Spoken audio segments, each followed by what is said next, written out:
అధ్యక్ష, thank you. ఈ private యూనివర్సిటీస్కి సంబంధించి టోటల్గా విద్యా విధానమే ఈ మధ్యకాలంలో టోటల్గా ప్రైవేటైజ్ చేయడానికి ప్రయత్నాలు జరుగుతున్నాయి, అటు కేంద్ర స్థాయిలో కానీ రాష్ట్ర స్థాయిలో కానీ. అలాగే ఫారెన్ యూనివర్సిటీస్ కూడా ప్రవేశ ద్వారాలు తెరుస్తూ ఉన్నారు. చివరికి సామాన్యుడికి చదువు అందని పరిస్థితులు వస్తున్నాయి. స్కూల్సే కాదు, స్కూల్సే కష్టం అవుతున్నాయి.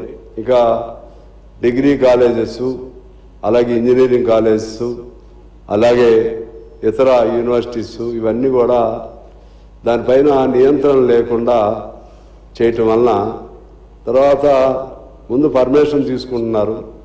దాన్ని ఒక ఇండిపెండెంట్ యూనివర్సిటీ పేరుతో పర్మిషన్ తీసుకుని నియమ నిబంధనలు ప్రభుత్వం పాటించట్లేదు, వారి పద్ధతిలో వారు చేస్తున్నారు. పిల్లలు వాళ్ళని హయ్యెస్ట్ ఫీజెస్తో వాళ్ళు స్క్వీజ్ చేస్తూ ఉన్నారు. వాళ్ళ సర్టిఫికెట్లు కూడా ఇవ్వట్లేదు. ఆగం అయ్యే పరిస్థితిని పిల్లలు చూస్తున్నాం అధ్యక్ష. ఎందుకంటే మా దగ్గర చాలామంది వస్తారు, మా సర్టిఫికెట్స్ ఇప్పించండి అని, ఇటు డిగ్రీ కాలేజెస్లో కానీ లేకపోతే యూనివర్సిటీస్, ప్రైవేట్ యూనివర్సిటీస్లో కానీ. దీనికి సంబంధించి నేను ఫర్మ్గా మా పార్టీగా నా అభిప్రాయం చెప్తున్నాను. ఇప్పుడు ఉన్న మేరకు ఉన్నాయి. ఎందుకంటే ఇది ఇలా కొనసాగితే తర్వాత ఇప్పుడు మనకి మీ వరంగల్లో ఉంది ఆర్ఈసి, బ్రహ్మాండమైనటువంటి పబ్లిక్ గవర్నమెంట్ ఇన్స్టిట్యూషన్.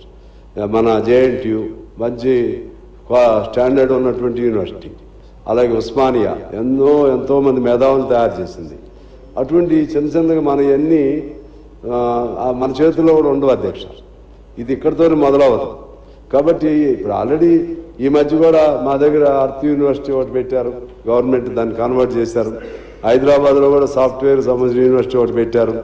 ఆ విధంగా చిన్నగా కొన్ని దేశాల్లో అయితే టోటల్గా విద్యారంగం, ఈవెన్ వెస్ట్రన్ కంట్రీస్లో విద్యారంగం మొత్తం ప్రభుత్వ రంగం చేతుల్లో ఉంటుంది అధ్యక్ష. అటువంటిది మనమేమో ఆ నమూనా మనం కాపీ తీసుకుంటూ ఇక్కడికి వచ్చేసరికి విద్యారంగాన్ని ప్రైవేట్ వాళ్ళకి అప్పచెప్పడం అనేది ఇది మన సమాజానికి మంచిది కాదు. అందుకని నేను మా పార్టీ గాను ఇక్కడ శాసనసభ్యునిగా I strongly oppose the privatization of and giving approvals to any kind of university in the Telangana state.